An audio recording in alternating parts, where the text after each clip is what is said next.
I was overjoyed to find some of your children walking in the truth, just as we have been commanded by the Father. But now, dear lady, I ask you, not as though I were writing you a new commandment, but one we have had from the beginning. Let us love one another. And this is love, that we walk according to his commandments. This is the commandment, just as you have heard it from the beginning. You must walk in it. This is the word of the Lord. Thanks be to God. Living in the Raleigh Court neighborhood, you get to do a lot of walking. Sitting in our house, we can look out of our dining room window and we might see walking by Sarah Stevenson or Nancy Ayling or Deb Abbott or Sharon Stinnett or Bill and Joanne Foster. You can find folks walking their dogs, Christina and Steve Urbanak regularly out with their dogs, or in the morning with coffee in one hand and the dog leash in the other, John and Peggy Spyalski. You can find Nancy Trussell exploring the neighborhood with her dog as well. You might run into Kathy Guilfoyle out on Grandin Road, or Caitlin and Zach Swanner pushing a baby stroller. Robbie Whitehead is always out in the neighborhood catching up with friends on a walk. If you're out early enough, before the sun is even up, you can see Bill Johnson with his stocking cap covering his head up Grandin Road and back, or maybe Andy Travers with the white breath of the morning hanging in front of him in the cold winter air. There are all kinds of studies that reveal the health benefits of walking for exercise. Harvard Medical School researchers tell us that regular walking for exercise diminishes the effects of obesity-promoting genes. It curbs cravings for sweets and chocolates. It actually prevents joint pain, regular walking, and if you walk 5 to 6 miles per week, it can actually stave off arthritis. One study showed that people who walk 5 days a week got sick 43% less of the time than people who didn't walk, and they got better faster when they did get sick. We also know that walking has incredible health benefits for our mental health, especially walking outside within the elements of nature. One researcher said that 1 in 9 cases of adults with depression would basically be eliminated if folks got in the 150 minutes of walking that's recommended in a week. The importance of walking is instinctual to us. We pay so close attention to it when we have little children. The baby books track when a child should be sitting up, crawling, pulling up, cruising, walking. For some kids, it's as early as 9 months. For others, like ours, it's like 16 months. But it's a milestone, and you want to have the video camera ready in the moment.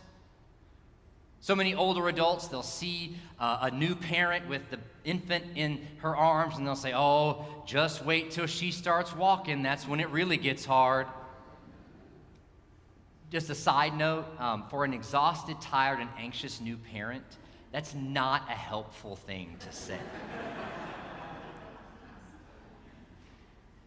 In this final week of our All Alone or ἀλλήλων one anothering series, we hear a lot about walking. Walking is the commandment, walking in the commandment that we've had from the beginning. This commandment is a refrain to repeat with each step. Let us love one another. We're told it's a refrain because we're told it's not a new commandment, that you've had this commandment from the beginning. It's the core commandment. To love one another. To love each other is to be a Christ follower. And Jesus himself embodies what that way of love looks like. It's to see those who are so often overlooked, to speak honestly before injustice, to gather at tables with the wealthiest people and with the poorest people, with the holiest and with the most impure. It is to create a space wherein you sacrifice some of your own well-being for another person, even someone who does not deserve it and hasn't earned it. It's faithfulness to the way of love, this particular attention and care, even when other louder voices tell us that only through raw power and coercion do we actually accomplish anything. It's easy to say, let us love one another. It's a whole lot harder to live it day in and day out, which is why this image of walking is so important. All those physical and mental health benefits of walking regularly only improve our physical and mental health when we do them regularly. The same is true for loving one another. It has to be a regular habit, not an occasional stroll through the neighborhood. It takes attention and intention. That's really what this 5 cups of coffee challenge has been all about.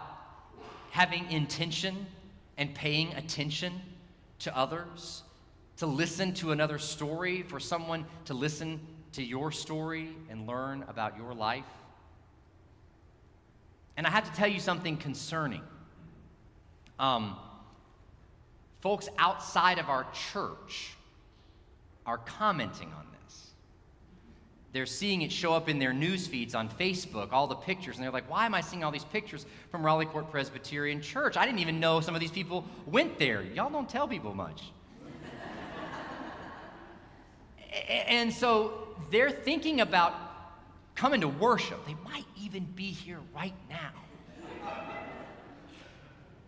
And so that means that we actually have to live this. We have to actually be who we say we are on Facebook. So we have to keep paying attention and loving one another and living this way of intention in the way of Christ. Thinking about walking in this way, Kentucky poet and farmer Wendell Berry writes about the gait of the farmer. He says, "The gait most congenial to agrarian thought and sensibility is walking. It is the gait best suited for paying attention, most conservative of land and equipment, and most permissive of stopping to look or think. Machines, companies, and politicians run. The CEO runs the company, the person runs for office, you run the machine. Farmers studying fields travel at a walk." What if Barry's observation, his agrarian observation, translates to our Christian walk as well? To walk in love with one another, it requires us to pay attention. It paces us to pay attention. It asks of us that we conserve the lives and the land on which we live through acts of gentleness and kindness. And loving one another takes a willingness to stop and look and think, to be interrupted. It resists this industrial call to efficiency and expediency. To love is to be patient. Paul tells us this in 1 Corinthians. Love is patient. So what does it look like to walk in this love with one another? What does it look like specifically to walk in love with someone who struggles to walk physically? I'm reminded today of Leonard. Leonard is 40 years old. He was born with cerebral palsy that made it difficult for him to walk. As a child, he was fitted for braces just below the knee. They were bulky. He had to do physical therapy, regular exercises. Kids at school growing up would make fun of him. But Leonard was persistent. He was a hard worker. He was bright. He refused to let his struggle to walk impede his ability to accomplish the things he wanted in life. Eventually, Leonard fell in love, got married, moved into his career, and they had a son with no physical limitations. So it would be Mom who would teach him how to swim, to ride a bike, play basketball because Leonard wasn't physically able to do those dad kind of things. But Leonard knows something about his true identity. He knows something in the depth of his soul about who he is. Something that he'd known in his mind, but he came to know in his soul. As a young adult, Leonard and his wife were members of an Episcopal church. And one year they went to worship on Maundy Thursday. That's the service in the week of Easter when we celebrate Jesus giving the meal of the Last Supper to his disciples. And in John's gospel, it's when Jesus tells them, I give you a new commandment, that you love one another. Just as I have loved you, so you also should love one another. The just as part was referring to the act that Jesus had just accomplished. He had just washed the feet of all of his disciples. And so on this Maundy Thursday in this dimly lit Episcopal church, Leonard and his wife and the congregation were going to be invited to participate in that same rite that Jesus had initiated. There would be a foot washing as part of the service. And Leonard felt all that anxiety and that shame rise to the surface again that went all the way back to his childhood. Those taunts, his own personal struggles, those not enoughs that he'd carried in. This asked him to walk in front of the entire congregation, take off the bulky supports on his leg and his shoes. He would be exposed. He would be seen. He would be known as the man who can't walk right. But for reasons that defy reason, Leonard got up from the pew, got in line behind everyone else. The priest waited patiently, kneeling before the bowl of water as he unstrapped his braces and removed his shoes and his socks.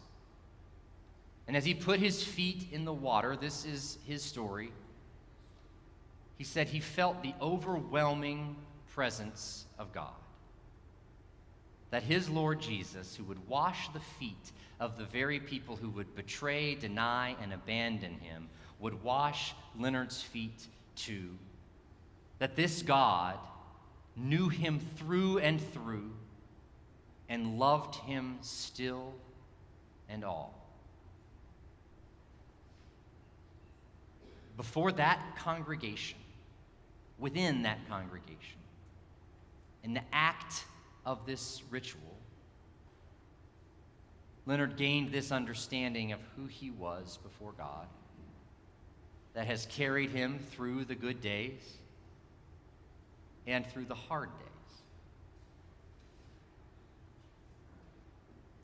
That's what this one anothering is all about. It's a willingness to be seen in our own pain. It's a willingness to kneel down and wash the feet of others in their pain. It is the ongoing habit and routine of loving one another. So may we walk in it.